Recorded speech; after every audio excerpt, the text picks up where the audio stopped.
Berjumpa kembali bersama saya Mulyanta Marcellus dalam channel New Concept Cara Enak Bertuhan. Video kali ini kita akan membahas pintar. Jadi pintar juga mengalami pertumbuhan, ya. Pintar juga mengalami pertumbuhan. Di video sebelumnya kita sudah bahas pertumbuhan bodoh, sekarang pertumbuhan pintar. Kurang lebih hampir sama. Pertumbuhan pintar, ya. Kalau kita hanya pintar, tapi kita nggak bertumbuh pintar kita, itu juga akan masalah di kemudian hari. Ya. Jadi, ada beberapa saya perhatikan dan saya saksikan sendiri, orang tua yang mendidik anaknya dari A sampai Z, di rumah, sudah pulang sekolah, pulang ke rumah, belajar lagi. Les piano, les gitar, les matematika, les bahasa Inggris, les fisika, les apa semua les. Sampai PR, sampai malam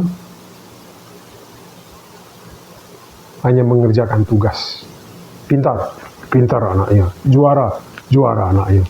Inilah yang disenangi orang tua dan disenangi guru di sekolah. Pintar. Ya, pintar. Pintar, tapi pintar yang sesungguhnya tidak bertumbuh.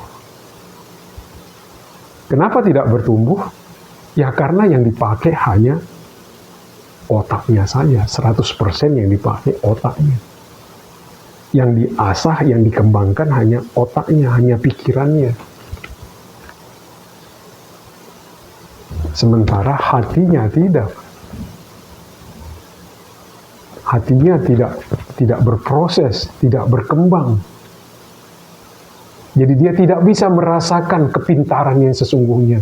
Dia pintar karena disebut gurunya, dia pintar karena disebut orang tuanya, dia pintar karena disebut orang lain, dia pintar karena nilainya bagus.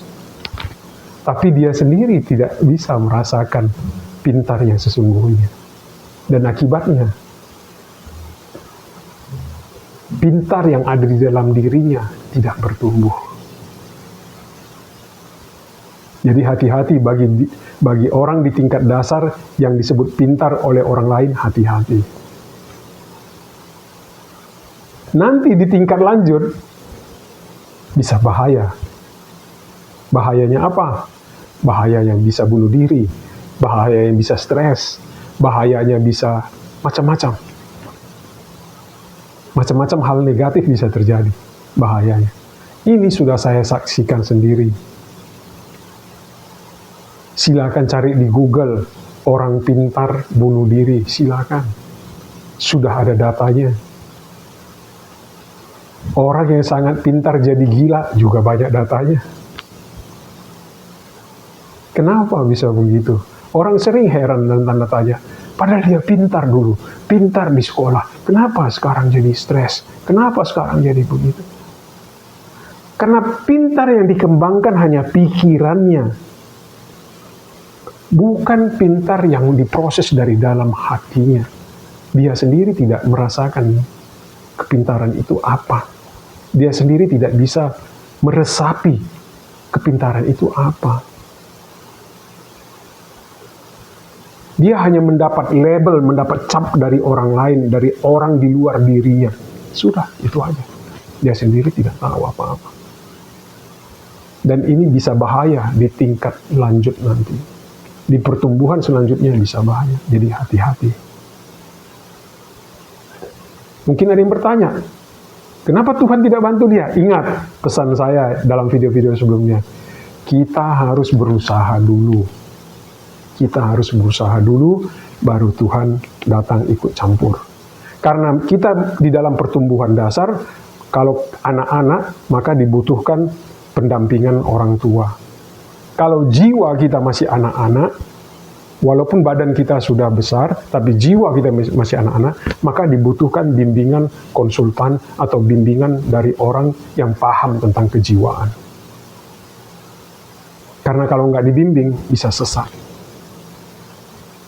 Nah, setelah kita mau memproses diri kita, nanti baru Tuhan terlibat. Tapi saya kasih pesan khusus. Yang saya sampaikan ini adalah secara general, ya. Kita selesaikan diri kita dulu, baru Tuhan terlibat. Itu general, umum.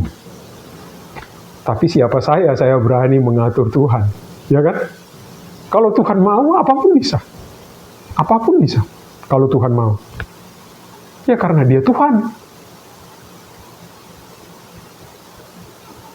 Jadi tidak bisa yang saya ucapkan itu kita berbuat dulu, baru Tuhan berkarya dalam diri kita. Tidak bisa diambil sebagai teori dalam kekhususan. Ya, karena dalam hal-hal khusus, itu terserah Tuhan, haknya Tuhan. Tapi yang saya sampaikan ini secara umum. Demikian, terima kasih. Salam.